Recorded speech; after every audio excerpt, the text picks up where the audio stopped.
કાપડ દલાલનું મુંબઈથી અપહરણ કરાયું અને રોહિત જૈનનું મુંબઈથી અપહરણ કરાયું। અપહરણ કરનારે પરિવાર પાસે માંગ્યા 50 લાખ રૂપિયા।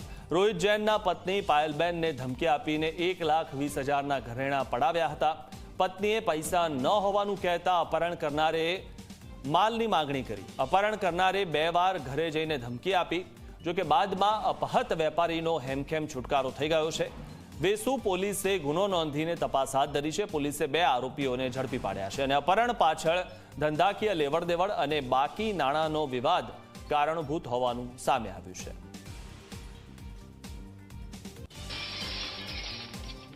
19 તારીખે રાતના 3 વાગે 6 જણા મને ઉચકી ગયા હતા ને અલીગઢ જગ્યાએ કઈ લઈ ગયા હતા। પછી પૈસાની માંગણી કરી 1 કરોડ રૂપિયા। પછી કઈ નહીં તો 1 કરોડ ઘરે ફોન કરતો હતો મારી વાઈફ, એને સીધો પોલીસ કેસ કર્યો।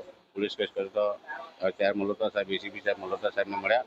મલ્હોત્રા સાહેબ આખી ટીમનું કામ પતાવીને મને છોડાયો। પાટણની વાત કરીએ, રાધનપુરના ધારાસભ્ય પર